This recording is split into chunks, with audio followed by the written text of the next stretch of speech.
Hello friends. तो आज से हम डिस्कस करेंगे डीयू यूनिवर्सिटी एंट्रेंस टेस्ट के पेपर्स एंड इसमें हम माइक्रोबायोलॉजी का पेपर डिस्कस करें जो 2018 में लिया गया है एंड उसके जो भी क्वेश्चंस हैं उन क्वेश्चंस के आंसर्स को हम डिस्कस करेंगे एज वेल एज क्वेश्चंस के पैटर्न्स को हम डिस्कस करेंगे।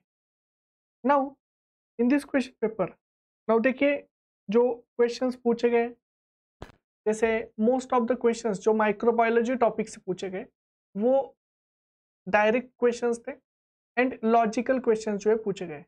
कुछ क्वेश्चंस ऐसे भी है कि जो कंसेप्चुअल क्वेश्चंस है। नाउ फर्स्ट कि आईएफएस फॉर ऑल कि आईएफएस में कौन से कोर्सेज जो है वो स्टार्ट हो चुके हैं, तो उसमें सीएसआर नेट, देन गेट के लिए क्वेश्चन जो कोर्सेज है as well as IIT JAM के लिए कोर्सेज जो है वो स्टार्ट हो चुके हैं। एंड जो भी सब्जेक्ट्स है जैसे लाइफ साइंस है, देन केमिकल साइंस है, फिजिकल साइंस है, मैथमेटिकल साइंस, कि इन सब्जेक्ट के कोर्सेज स्टार्ट हो चुके हैं। गेट के लिए GATE biotechnology, GATE life science start हो चुका है। एज वेल एज आईएफएस में नीट के कोर्सेज भी स्टार्ट हो चुके हैं एंड डीबीटी के लिए जो 3 अक्टूबर को एग्जाम है उसके भी कोर्सेज स्टार्ट हो चुके हैं। जो भी स्टूडेंट्स जिनको इन एग्जाम्स के प्रिपरेशंस करने, वो इन कोर्सेज को रजिस्टर कर सकते हैं, एडमिशंस ले सकते हैं।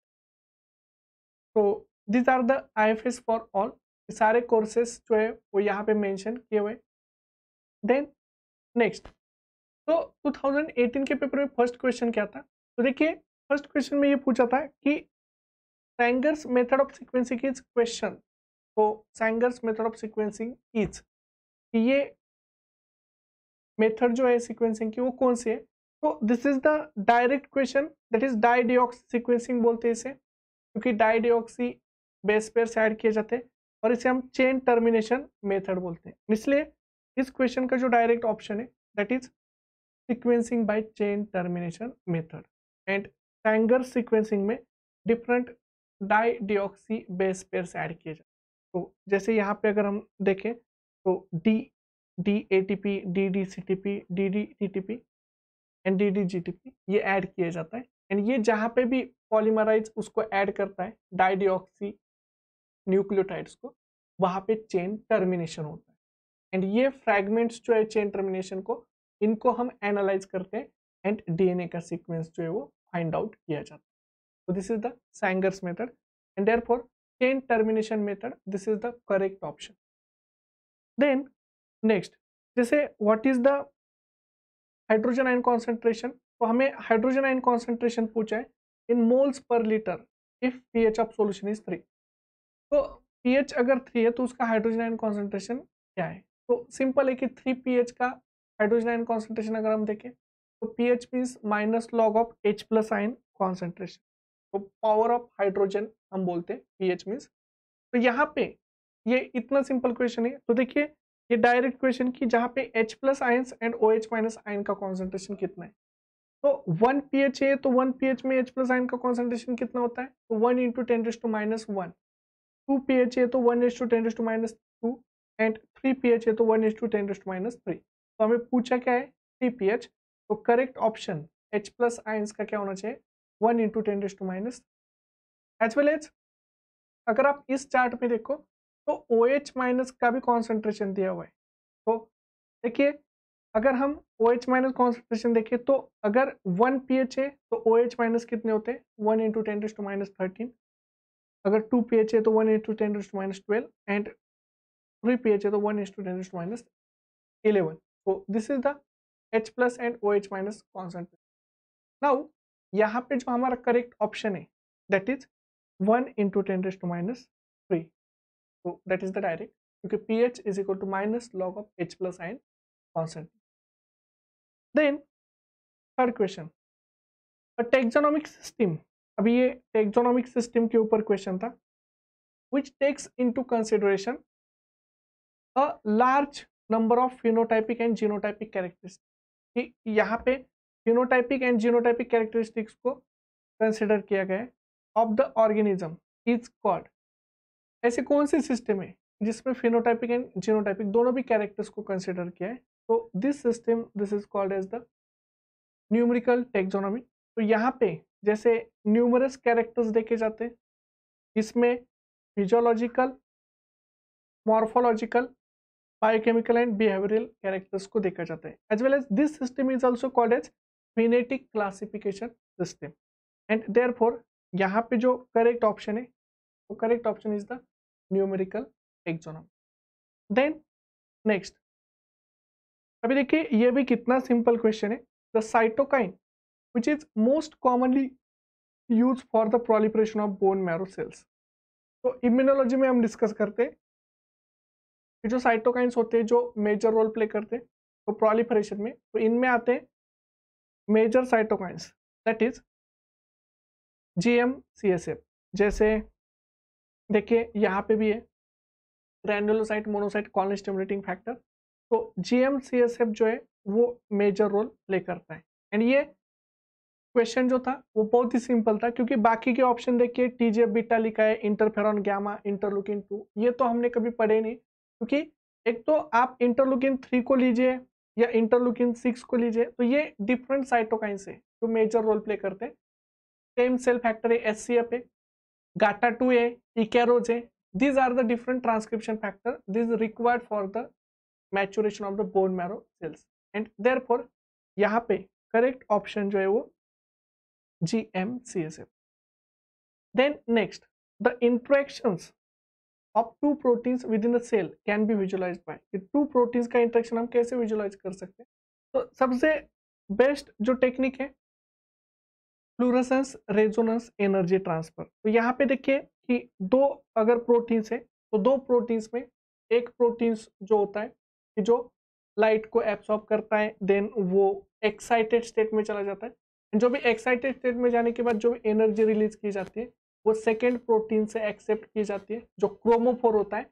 एंड क्रोमोफोर के पास जैसे वो एनर्जी ट्रांसफर होती है वहां पे फ्लूरेसेंस जो है वो इमिट किया जाता है।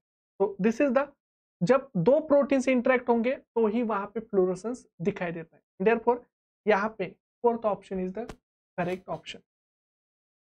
Then next, that is the arrangement in which flagella are distributed all around the bacterial cell is known as. Bacterial cells में फ्लैजेला जो डिस्ट्रीब्यूशन होता है, तो देखिए कितने सिंपल टाइप का क्वेश्चन है। तो यहाँ पे जैसे इस डायग्राम में आप देख सकते हो, एक तो फर्स्ट होता है monotrichous.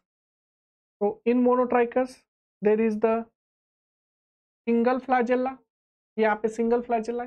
In lophotrichous multiple flagella at one end, then amphitrichous multiple flagella at both end, peritrichous multiple flagella at all around the cell. तो यहाँ पे देखिए flagella distributed all around the bacterial cell ये पूछा है, इसलिए इसका करेक्ट ऑप्शन क्या होना चाहिए?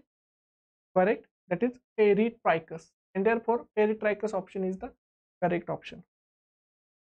Then next, the dried female flowers, जो dried flowers है ड्राई किए हुए फीमेल के, Humulus lupulus, use in the production of, इसके प्रोडक्शन में यूज होते हैं। तो देखिए यहाँ पे these are called as the hops. So these are the dried flowers of the Humulus lupulus, and ये कहाँ पे यूज होते हैं? तो gives its the beer, its bitterness, ये beer में यूज होते हैं, and this increases the beer's shelf life, and therefore ये beer production में major role play करते हैं, and therefore correct option is beer. तो थर्ड ऑप्शन इज करेक्ट। तो ये याद रखिए, बहुत ही सिंपल टाइप के क्वेश्चंस पूछे जाते हैं, इंफॉर्मेटिव टाइप के क्वेश्चंस पूछे जाते हैं। Then next, the Swiss cheese wrapping process is done using, Swiss cheese की रैपनिंग प्रोसेस कैसे की जाती है? तो ये डायरेक्ट क्वेश्चन है कि यहाँ पे जो बैक्टीरिया यूज किया जाता है जो चीज फॉर्मेशन के लिए, रैपनिंग के लिए, दैट इज प्रोपाइनोबैक्टीरियम। तो this bacteria species which is used, and therefore correct option is the Propionobacterium species जो यूज की जाती है। Then next, the culture media containing heat labile constitute। अभी हमें पता है कि कल्चर मीडियम डिफरेंट टाइप्स के होते हैं, कुछ होते हैं जो सॉलिड मीडियम, कुछ होते हैं लिक्विड मीडियम। अभी जो लिक्विड मीडियम है, liquid medium mostly heat sensitive होती है, तो हीट सेंसिटिव मीडियम में वहां पे हम यूज करते हैं मेम्ब्रेन फिल्टर्स। तो यहाँ पे जो फिल्टर्स होते हैं, क्योंकि हीट सेंसिटिव मीडियम जो होते हैं जिसमें मोस्टली प्रोटीन्स होते हैं कि जो डी नेचर होते हैं हीट से, इसलिए उनको फिल्टर किया जाता है मेम्ब्रेन फिल्टर से, एंड देन वो स्टेरिलाइज होते हैं। मेम्ब्रेन फिल्टर्स जो होते हैं ये उनके ऊपर पोर साइज के ऊपर होता है कि कितने स्मॉल मॉलिक्यूल्स वहां पे ट्रांसफर होंगे एंड कौन से ट्रैप होंगे। तो इस फिल्टर से हम माइक्रोब्स को वहां पे फिल्टर करते, ट्रैप करते। तो देयरफॉर अगर आपको हीट लेबल मीडियम है तो उसको हम फिल्टर करते हैं। So correct option is the filtration using membrane. तो ये जो एडवांटेजेस इसके, तो absolute sterilization, separate particles based on size, then used for heat sensitive media, then removal of multiple particle size, and as well as allows fairly of high throughout. So these are the different advantages of the membrane filtration. So different filters available होते हैं filtration के लिए। So then next, the koji for the miso is culture of। तो koji for miso ये direct question था and most ये food culture preparation में use किए जाते हैं, koji for miso, and this is the culture of Aspergillus oryzae। तो first option is the correct option. ये भी डायरेक्ट क्वेश्चन था। तो यहाँ पे हमने सभी डिफरेंट क्वेश्चंस जो है वो पूछे गए वो डिस्कस कर लिए। जो फर्स्ट टू 10 क्वेश्चन है फर्स्ट हमने डिस्कस किया। तो थैंक यू।